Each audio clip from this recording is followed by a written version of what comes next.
சென்னையில் கிடைக்காத காரா இங்கே வந்து வாங்குறீங்க? சென்னையில் கிடைக்காத காரா இங்கே வந்து வாங்குறீங்க?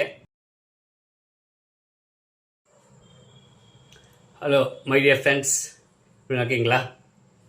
எஸ், இப்போ வந்து உங்களுக்கு ஆல்ரெடி போட்ட முன்னாடி வீடியோ மாதிரி பார்த்தீங்கன்னா ரீசெண்டாக நான் வந்து செப்டம்பர் 27 வந்து கோயம்புத்தூர் போய் எக்ஸ்போ பார்த்துட்டு வந்தேன்.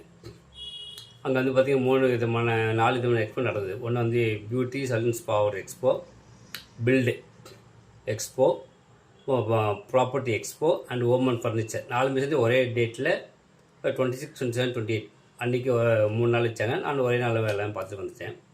இப்போ அன்றைக்கி போயிட்டு வந்ததில் என்னாச்சுன்னா ஒரு சுவாரஸ்யமான ஒரு விஷயம் நடந்தது. எப்படி நீங்கள் பாருங்களேன். இப்போ நான் வந்து ஒருத்தர் பேசிகிட்டு இருக்கும்போது அவர் என்ன சொன்னால், நான் சென்னைன்னு சொன்னேன். அவர் கோயம்புத்தூர் இங்கே தாங்க இருக்கேன் அப்படின்னு சொன்னார். பார்த்தீங்கன்னா நான் பேசணுன்னு சொன்னால் நான் கார் வாங்கலான்னு இருக்கேன், கோயம்புத்தூரில் கார் வாங்கணுன்னு இருக்கேன் அப்படின்னு நான் சொன்னேன். அது அவங்க டக்குன்னு என்னை பார்த்து, சென்னையில் கிடைக்காத காரா இங்கே வந்து வாங்குறீங்க அப்படின்னாங்க. ஸோ அப்போது அப்படி கேட்டு பார்க்கணுன்னா பதில் நான் சொல்லியிருப்பேன் அப்படின்னு நீங்கள் உங்களுக்கு கமெண்ட்ஸை நீங்கள் எனக்கு சொல்லுங்கள், சரிங்களா? இது ரொம்ப இன்ட்ரெஸ்டிங்காக இருந்துச்சு. நான் பதில் சொன்னேன், அவங்களுக்கு கன்வின்ஸ் ஆகிட்டாங்க. பட் நான் நம்ம பதில் சொல்லியிருப்பேன் அப்படின்றது நீங்கள் சொல்லுங்கள், ஓகேங்களா? See you in the comments.